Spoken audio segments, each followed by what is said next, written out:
The humans were supposed to be extinct by now. That was the plan. Anyway, simple, efficient, foolproof. Open a wormhole to their pathetic little blue marble, send through a few dozen Korthak battlecruisers, watch the fireworks from a safe distance. Maybe place some bets on how long it would take. I had my money on 12 hours, generous considering their primitive technology. But here I am, 3 cycles later, sitting in what used to be Admiral Vex 9's command chair, watching our supposedly inferior prey systematically dismantle the greatest military force in the galaxy. And honestly, I'm starting to think we might have made a tiny miscalculation. My name is Quek 7, formerly 3rd Strategic Analyst of the Korthak Dominion. Currently, well, let's just say my job description has become somewhat fluid lately. When you are part of the last functional command structure of a crumbling empire that just poked the universe's angriest beehive, career advancement tends to get a bit chaotic. The whole mess started 6 months ago, when our long-range scouts detected Earth. Standard protocol, really. Find a primitive world, catalog their resources, eliminate any potential threats. The humans barely qualified as a Type 0 civilization, still burning fossil fuels and arguing about whose imaginary friend was better. Perfect candidates for what we politely called aggressive resource acquisition. But our Supreme Commander Zarko had bigger ambitions. Why waste time with a conventional invasion when you could make a statement, show the galaxy that the Korthak Dominion could reach across the void itself and crush any world that caught our attention? The Wormhole project became his personal obsession. Think of the psychological impact, Cukes, he'd declared. All 4 of his eyes gleaming with what I now recognize as dangerous stupidity. We'll tear a hole in space itself. The humans will surrender the moment they see our ships pour through. I should have spoken up there, should have mentioned that species desperate enough to fight for survival tend to be unpredictable. But career advancement in the Dominion isn't exactly conducive to contradicting your superiors, especially when they are convinced they are about to achieve military glory for the ages. The wormhole generator was a marvel of Korthak engineering. 30 kilometers of crystallized dark matter conduits, quantum field manipulators that could bend space-time like putty, and enough raw power to light up a solar system. It took us 8 months to build and cost roughly half our military budget. "Behold," Zarko announced to the assembled fleet commanders as the massive device hummed to life. "Today we shall demonstrate why the Korthak Dominion rules the stars." The space in front of us began to fold. Reality twisted into impossible shapes as the wormhole tore open, revealing a perfect view of Earth's orbital space. Blue skies, white clouds, a few primitive satellites bumbling around like lost pets. It was almost peaceful. Admiral Vex 9's armada went through first, 12 of our finest dreadnoughts, bristling with plasma cannons and shield generators that could withstand stellar bombardment. They emerged in Earth's system in perfect formation, weapons charging, ready to deliver the killing blow to human civilization. What happened next? Well, let's just say it didn't go according to plan. The humans didn't panic. They didn't surrender. They didn't even seem particularly surprised. Instead, they did something that still makes my secondary brain hurt when I think about it. They said hello, not with weapons, not with threats, with a simple radio transmission in their crude mathematical language. Then they asked if we needed directions.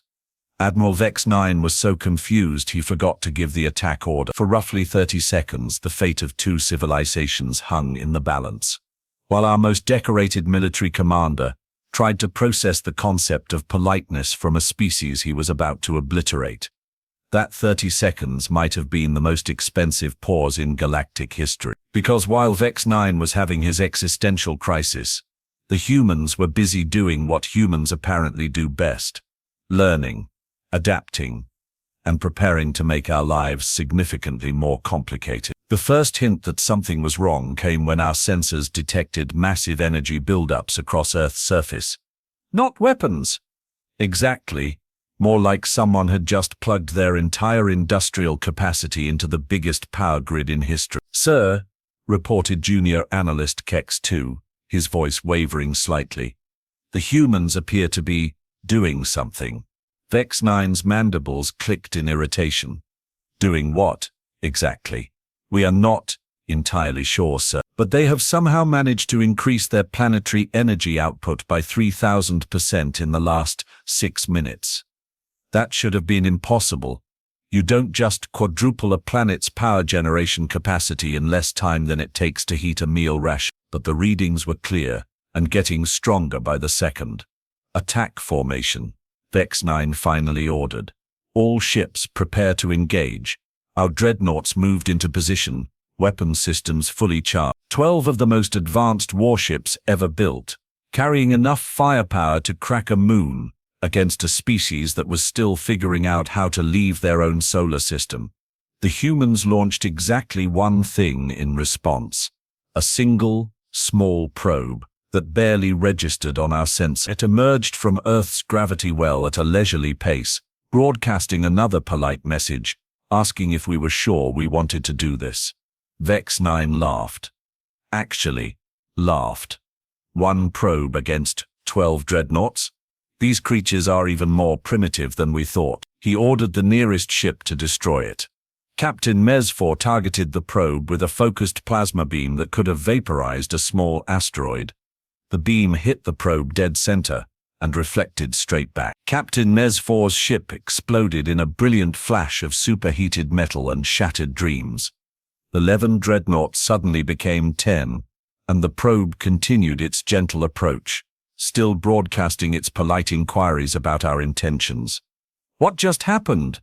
Vex 9 demanded. The probe appears to have some kind of reflective shielding, sir, Kex 2 reported, his voice now officially in the terrified range. It's made of mirrors. Mirrors. The humans had built a weapon out of mirrors, not exotic alien mirrors crafted from rare materials and powered by quantum fields. Just mirrors. Simple, reflective surfaces that did exactly what mirrors do. They bounced things back where they came from. All ships switched to kinetic weapons. Vex 9 ordered. Physical projectiles can't be reflected.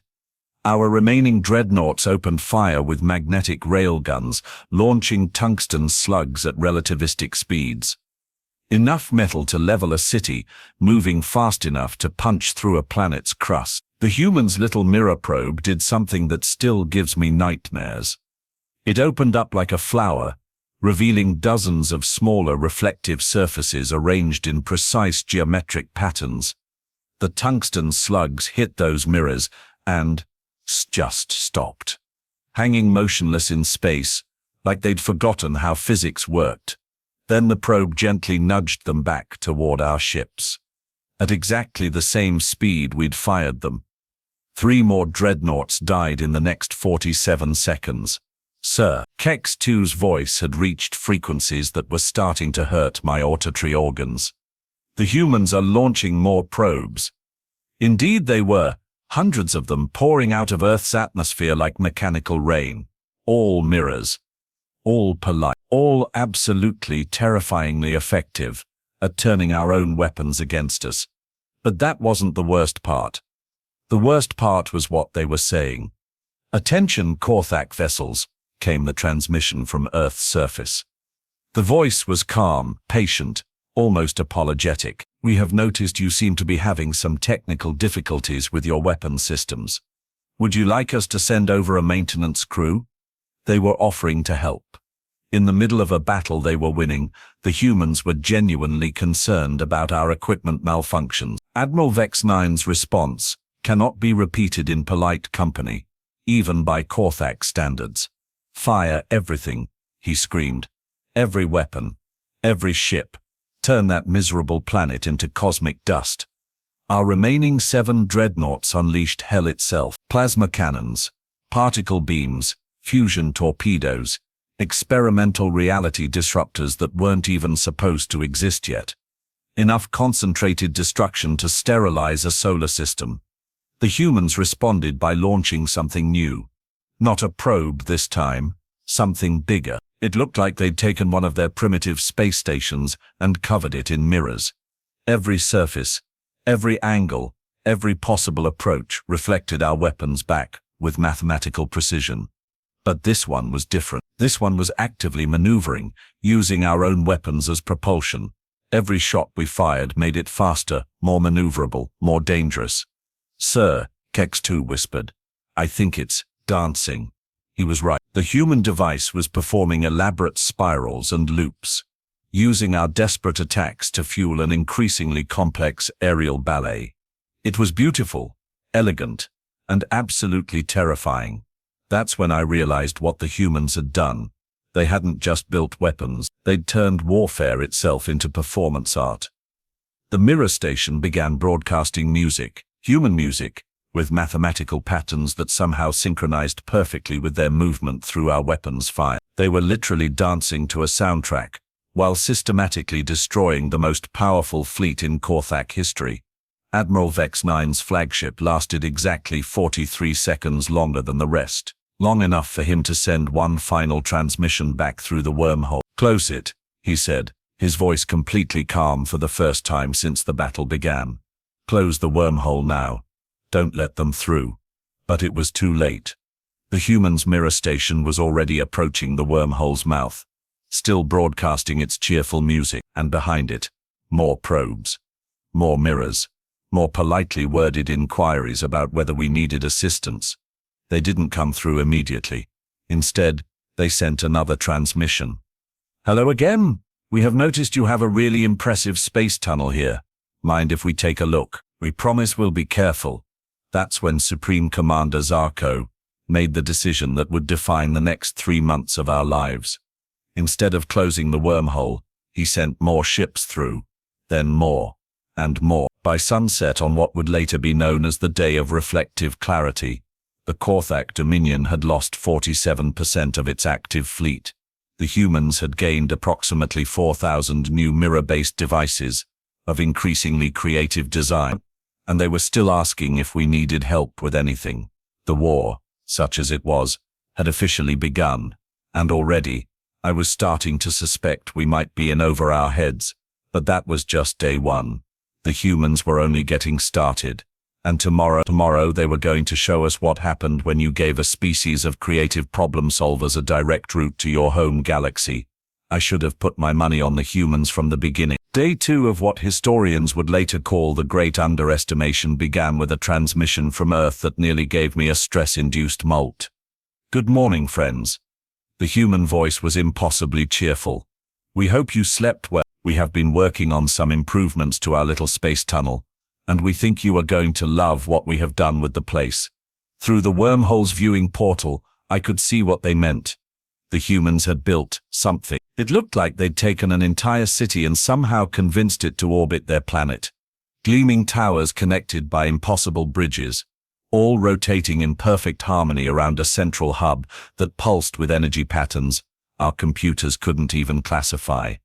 "What in the seven hells is that?" Supreme Commander Zarko demanded, his voice climbing to frequencies that made the bridge crystals vibrate. Junior analyst Kex-2, who had somehow survived the previous day's disasters, consulted his readings with trembling appendages. "Sir, according to our scans, it appears to be a city in space that they built overnight." "Overnight? 17 hours and 43 minutes to be precise, sir." Zarko's 4 eyes rotated independently, a sure sign he was approaching a complete mental breakdown. "You are telling me these primitive mammals constructed an orbital metropolis in less time than it takes our engineers to install a simple waste disposal unit?" "Yes, sir. Also, sir, it's moving." Indeed it was. The human city station was drifting toward the wormhole with the casual confidence of someone taking a pleasant stroll through their own neighborhood. As it approached, we could see smaller structures detaching from the main body, hundreds of them, each one unique, each one bristling with those terrifying mirror arrays. But these weren't just mirrors anymore. The humans had apparently spent the night getting creative. "Attention, Korthak friends," came another transmission. "We have been thinking about your visit yesterday, and we realized we might have seemed a bit unfriendly. So we have prepared a proper welcome." The detached structures began to unfold, revealing themselves to be flowers. Giant, mechanical flowers made of mirrors and metal, each one the size of a battleship.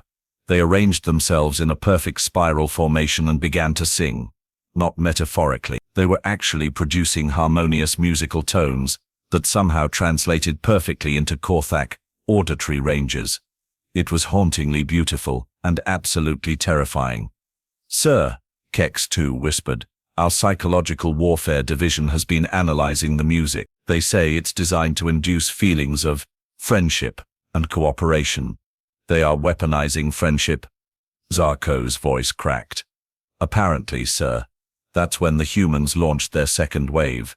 Not weapons this time, care packages. Dozens of small pods came streaming through the wormhole, each one broadcasting a different human voice. "We brought snacks," one announced cheerfully, "and some reading material. And oh, we noticed you might be having some trouble with your artificial gravity generators, so we whipped up some replacement parts." The pods distributed themselves among what remained of our fleet, with the efficiency of a well-trained logistics operation, each one attached to a different ship, and began helping. "Captain Nex 8, I called to the nearest vessel. "What's your status?" They fixed our waste reclamation system," came the bewildered response. "It's working better than it has in cycle. Also, they left us something called chocolate chip cookies, and a note asking if we needed any other repairs." Across the fleet, similar reports flooded in. The humans had somehow diagnosed and corrected mechanical problems our own engineers hadn't even noticed. They'd restocked our food supplies with exotic delicacies that tasted better than anything in our databases. And they'd done it all while maintaining that insufferably polite demeanor. "This is clearly some kind of psychological warfare," Zarko declared. "They are trying to make us lower our guard." But even as he said it, I could see him discreetly sampling one of the human cookies. His expression shifted from suspicion to confusion, to what I could only describe as blissful contentment. "Sir," I ventured carefully, "perhaps we should consider the possibility that they are actually trying to be nice." "Nice?" He spat the word like it tasted bad, which was impressive, considering he was still eating the cookie. "Quicks 7. These creatures destroyed half our fleet yesterday. They can't just feed us desserts and expect us to forget about it." But that's exactly what they were doing, and worse, it was working. The next phase of their operation began an hour later. The human city station had positioned itself directly in front of the wormhole, not blocking it, but decorating it. They'd somehow convinced our dimensional rift to sprout what looked like party streamers. "How are they doing that?" Zarko demanded.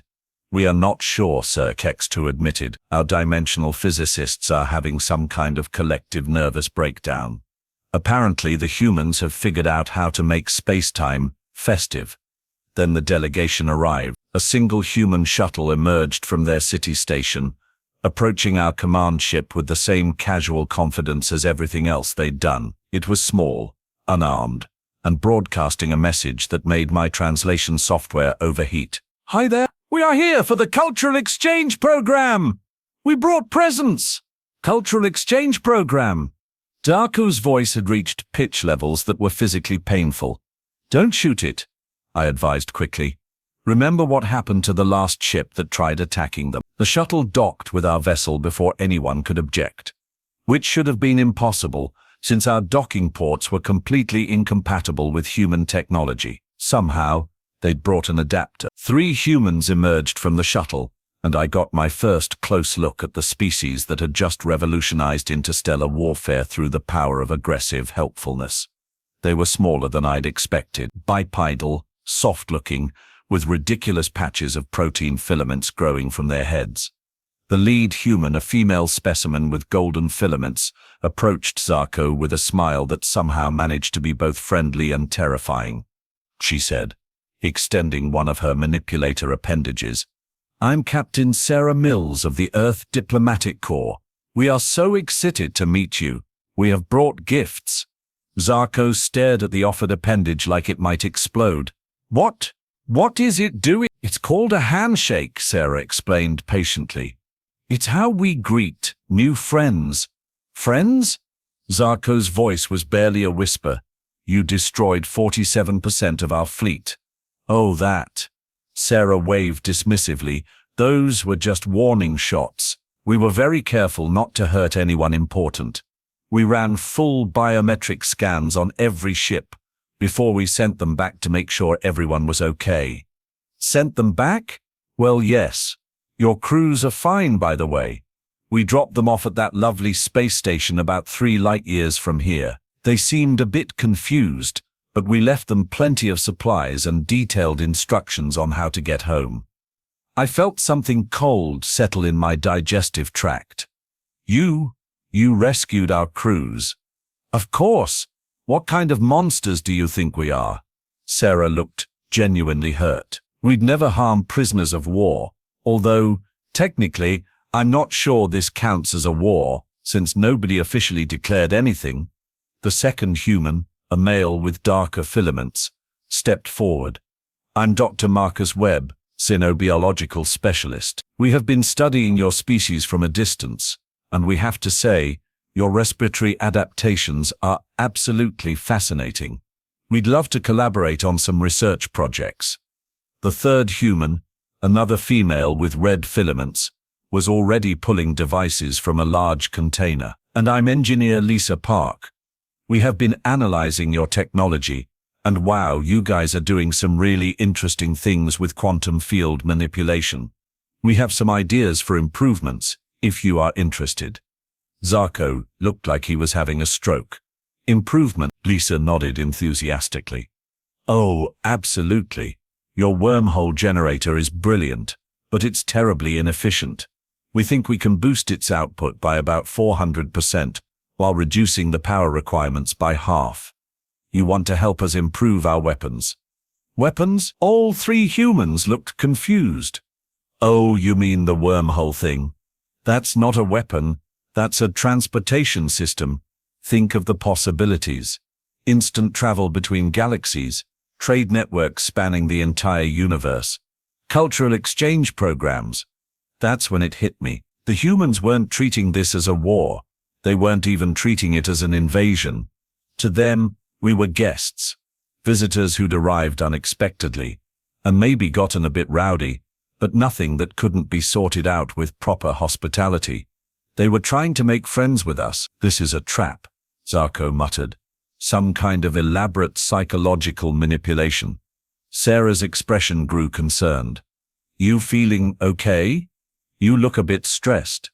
Dr. Webb, didn't we bring some of those relaxation tea blends? Absolutely. Webb was already rummaging through another container. We have chamomile, lavender, and something called Stress Be Gone that Lisa's grandmother swears by. No. Zarko backed away from the approaching humans. No tea, no cookies, no cultural exchange. We came here to conquer your planet. The 3 humans exchanged glances. Then Sarah smiled again, and somehow that expression was more terrifying than any weapon I'd ever seen. Oh, sweetie, she said gently, you are not conquering anything. You are visiting. And now that you are here, we are going to take very good care of you. That's when the real horror began.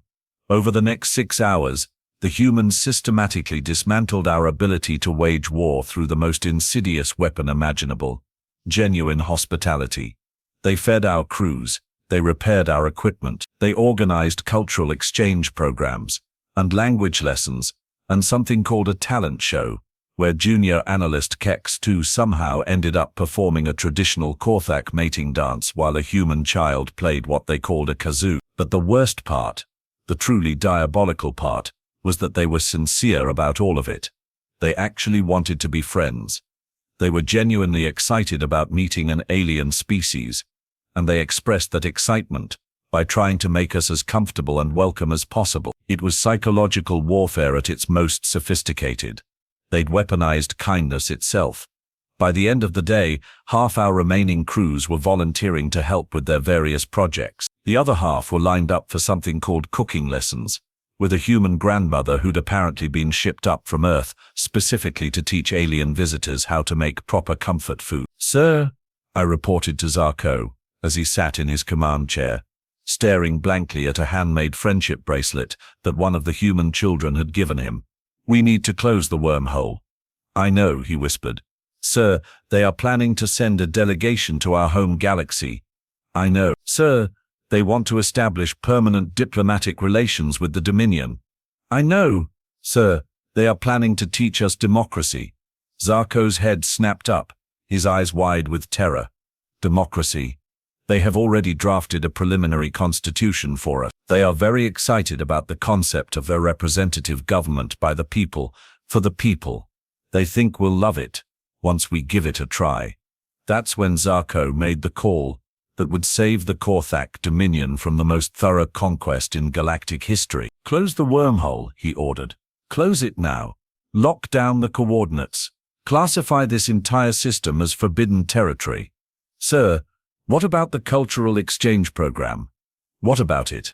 The humans are expecting us back next week. They are planning a welcome party for the official first contact ceremony. They have already started decorating. Zarko closed his eyes and took a deep breath. Send them a message. Tell them we are not ready for friendship yet. But maybe some. The wormhole collapsed 3 hours later, cutting our connection to Earth forever. As the portal sealed itself, we received one final transmission from humanity. That's okay, came Sarah's cheerful voice. We understand. Take all the time you need. When you are ready to be friends, just give us a call. We'll be here. The silence that followed was deafening. Sir, Kex-2 asked quietly, what do we tell the High Council? Zarko thought for a long moment. We tell them the humans are extinct. Total planetary sterilization. Complete success. But sir, that's not what happened. Junior analyst Kex-2, Zarko said very slowly. What would happen if the High Council learned that a species of friendly, helpful mammals had defeated our entire military through the strategic application of baked goods and genuine concern for our well-being? Kex-2 considered this. They'd probably want to study them. They'd want to conquer them. Yes, sir. And what would happen to anyone who tried to conquer the humans? A long pause. They'd get adopted. Exactly. So, we are going to file a report stating that Earth was successfully sterilized, and we are going to classify all records of this operation at maximum security levels. As far as the galaxy is concerned, the humans never existed. And that's how the Korthak Dominion became the first interstellar empire to officially surrender to a species without ever telling anyone we'd met them. 3 months later, I was promoted to Supreme Strategic Analyst. My first official recommendation was to establish a permanent monitoring station exactly 500 light-years away from Earth's location, with standing orders to redirect any traffic away from that region of space. Because somewhere out there, beyond the reach of our wormhole generators, a small blue planet full of friendly mammals continues to exist. They are probably still working on improvements to interstellar travel. Still planning welcome parties for visitors who will never come. Still believing that the universe is full of potential friends they just haven't met yet. And if they ever figure out how to build their own wormholes, well, let's just say, I have already drafted my resignation letter. Some wars you lose through superior firepower. Others, through strategic brilliance. But the humans, they'd conquered us through the radical application of basic decency. And honestly, I'm not sure the galaxy is ready for that kind of revolution. The wormhole stays closed, the records stay classified, and Earth remains humanity's little secret. Because sometimes the most dangerous species in the universe is the one that just wants to be your friend.